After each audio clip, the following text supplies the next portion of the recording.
Halo semuanya, balik lagi di Nanotech Indo bersama gue Giar. Jadi di video kali ini sesuai judulnya, gue mau ngebahas iPhone 11 di awal tahun 2022 ini. Mungkin kalau ada dari kalian yang nonton video sebelum video ini, di situ gue nge-share pengalaman gue kena copet. iPhone 11 gue dicopet yang sebenarnya gue udah selesai review dan tinggal shoot B-rollnya aja. Tapi alhamdulillah sekarang gue udah ada rezeki buat beli iPhone 11 second Xi box lagi dan jadilah video review ini. Basically ya sebenarnya yang gue review itu iPhone gue yang kena copet, si iPhone 11 yang sekarang ini gue pakai buat shoot B-roll aja dan tentunya nanti bakalan gue jual lagi. Oh iya, sebelum lanjut gue mau ngasih tahu ke kalian kalau channel ini ngebahas tech, review, gadget, dan segala bentuk konten yang berkaitan dengan teknologi. Jadi kalau kalian tertarik jangan lupa buat subscribe dan aktifin juga lonceng notifikasinya supaya kalian dapat notifikasi kalau misalnya channel ini ada video baru.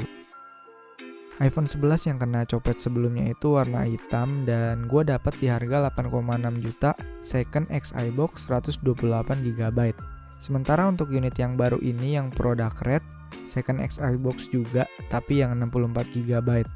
Gue dapet di harga 8 juta dan kondisinya masih cukup mulus dan lumayan lengkap juga lah, cuma nggak ada earpods aja.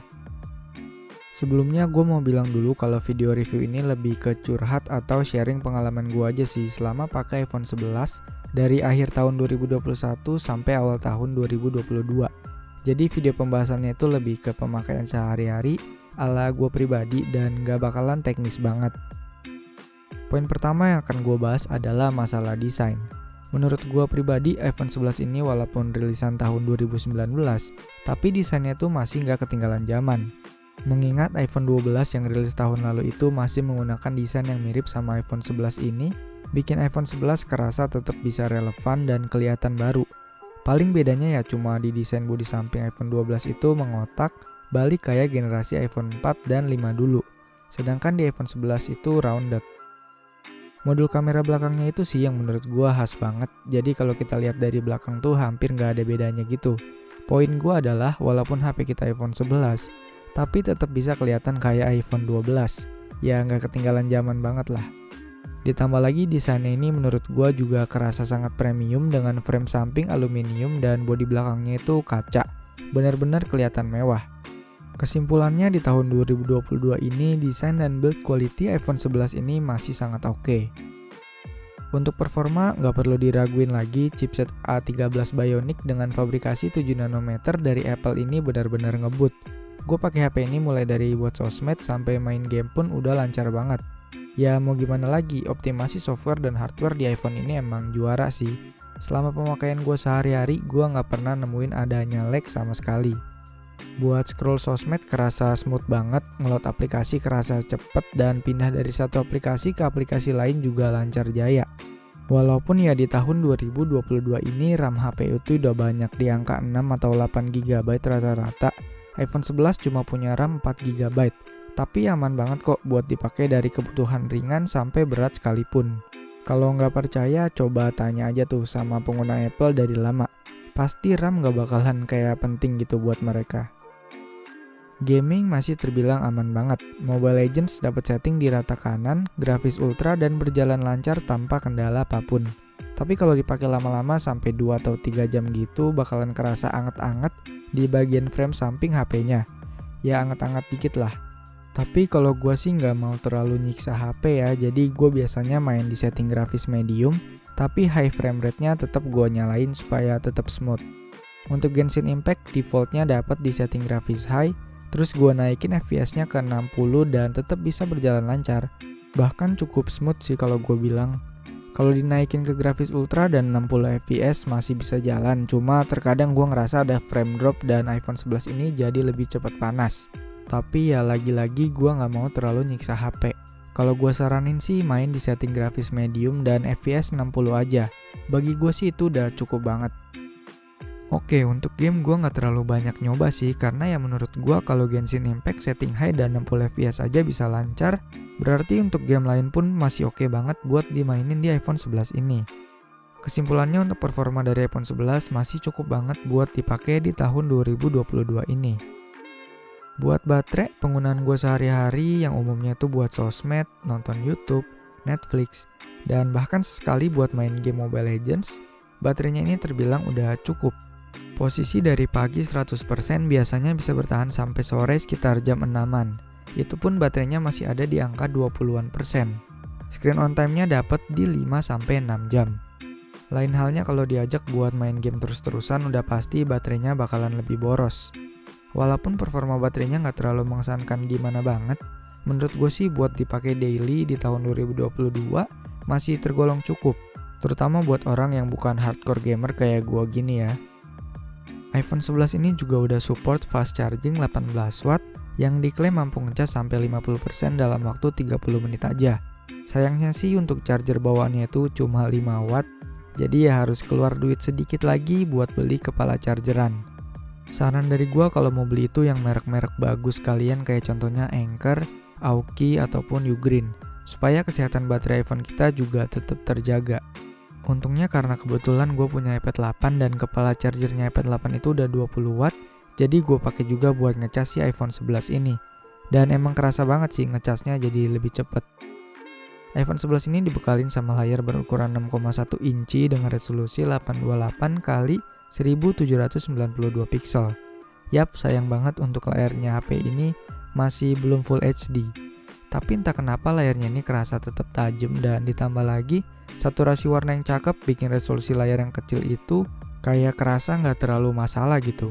Ya fine-fine aja, dipakai buat nonton Netflix, YouTube, ataupun platform streaming lainnya itu masih sangat oke. Apalagi karena ada teknologi True Tone juga makin betah lagi buat mantengin layar HP-nya. Untuk panelnya dia pakai Liquid Retina IPS LCD dengan brightness maksimal itu sampai 625 nits, yang mana masih terbilang aman buat ngelihat layarnya ketika posisi lagi di luar ruangan.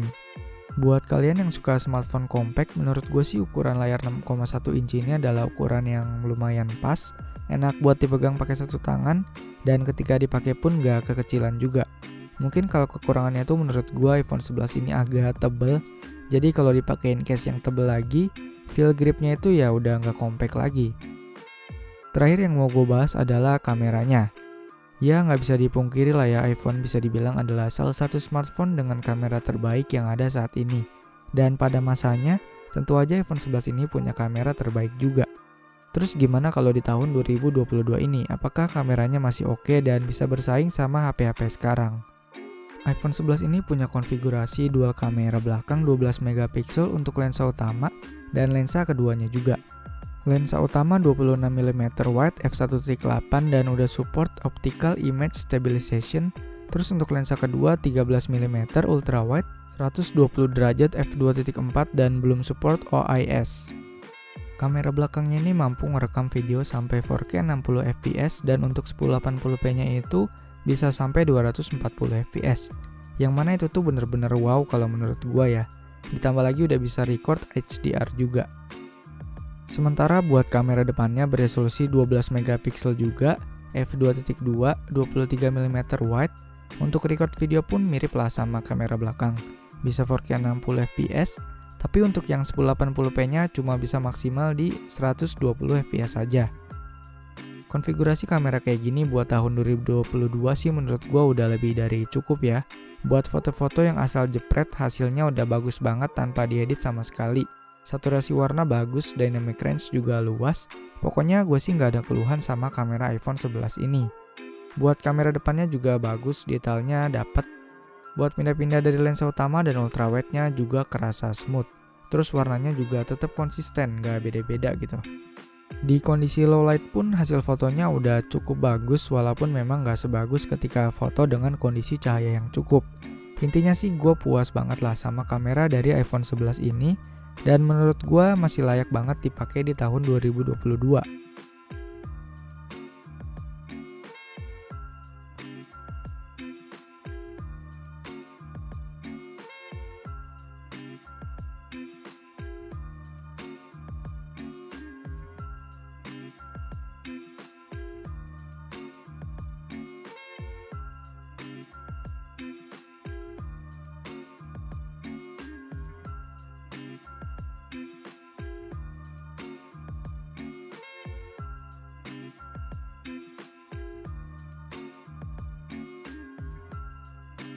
So, kesimpulannya menurut gua iPhone 11 ini masih sangat layak dipakai di awal tahun 2022 ini. Performa jelas masih ngebut, desain compact, enak dan ringkas. Layarnya walaupun belum Full HD juga masih tetap tajam dan enak buat konsumsi konten Netflix dan YouTube. Baterai juga udah lumayan buat penggunaan sehari-hari yang gak berat. Kalau dari gue sih iPhone 11 ini akan lebih worth it lagi kalau belinya second aja. Cari yang XI box supaya nggak mikirin email-email lagi dan masih mulus juga. Lumayan hemat 2 jutaan. Tapi kalau emang mau beli yang baru juga nggak masalah sih. Senyamannya aja lah. Oke, segitu dulu aja buat video kali ini. Terima kasih buat kalian yang udah nonton. Jangan lupa like dan subscribe kalau suka sama videonya. Dislike kalau nggak suka. Tinggalin komentar kalau ada saran, pertanyaan, atau apapun. Dan sampai ketemu di video selanjutnya.